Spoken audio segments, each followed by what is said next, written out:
ಸುಮಾರು 19,000 ಜನ ಮಳೆ ಇಲ್ಲ, ಬೆಂಕಿ ಇಲ್ಲ ಅಂತೇಳಿ ಅರ್ಜಿಯನ್ನು ಕೊಟ್ಟರು.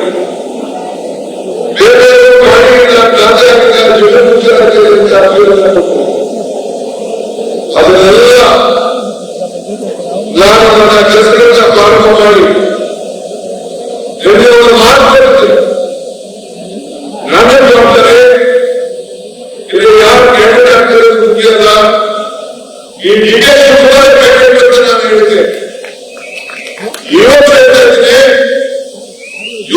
ಕ್ಯಾಂಡಿಡೇಟ್, ಈ ಡಿಕೆ ಶಿವಕುಮಾರ್ ಕ್ಯಾಂಡಿಡೇಟ್ ನಾನು ಯೋಗೇಶ್ ಭಾರತ ಇದ್ದವರಿಗೆ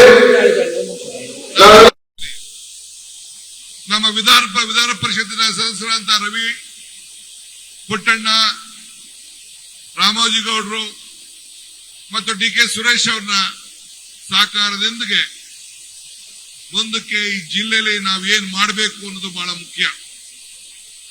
ಈಗಾಗಲೇ ನಾನು ಚರ್ಚೆ ಪ್ರಾರಂಭ ಮಾಡಿದ್ದೇನೆ.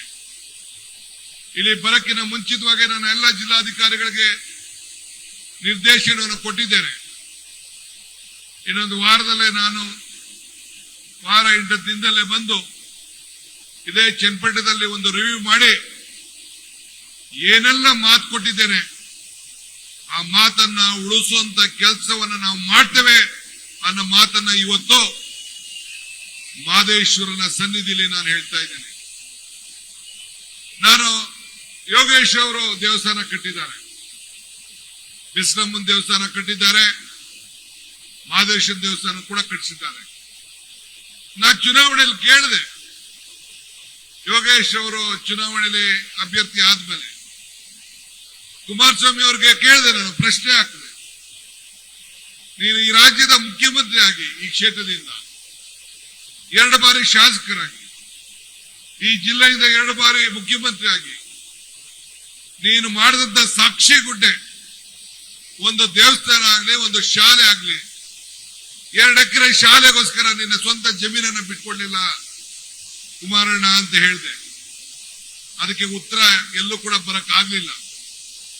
ಈಗ ನಾನು ಕೇಳೋದಿಲ್ಲ, ಉತ್ತರ ಕೇಳಕ್ ಹೋಗುದಿಲ್ಲ, ನನ್ಗೆ ಅವಶ್ಯಕತೆ ಇಲ್ಲ.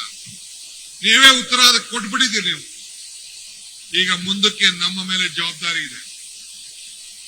ಸುರೇಶ್ ಅವರು ದೀಪ ಹಚ್ಚಿಸ್ಬೇಕಾದ್ರೆ ಹೇಳ್ತಾ ಇದ್ರು, ನೀವು 4 ಜನ ಸೇರಿ ಒಟ್ಟಿಗೆ ಹಚ್ಚಿ ಅದೇನ್ ಮಾಡ್ತೀನಿ ನೋಡಿತೀವಿ ಅಂತೇಳಿ ಸವಾಲಾಗ್ತಾ ಇದ್ರು.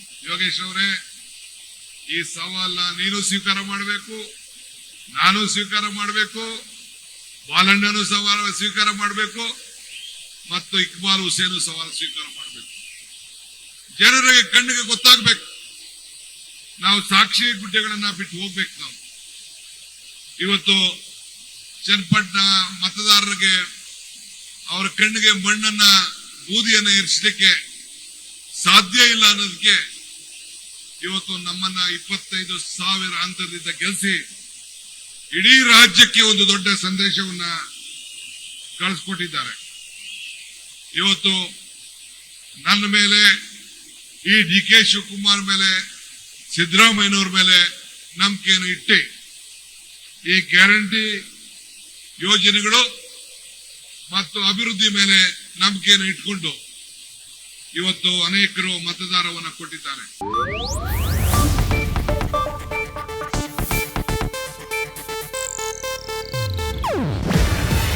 ಇದು ಏಷ್ಯಾನೆಟ್ ನ್ಯೂಸ್ ನೆಟ್ವರ್ಕ್ ಪ್ರಸ್ತುತಿ. ನೀವು ನೋಡ್ತಿದ್ದೀರಾ ಏಷ್ಯಾನೆಟ್ ಸುವರ್ಣ ನ್ಯೂಸ್.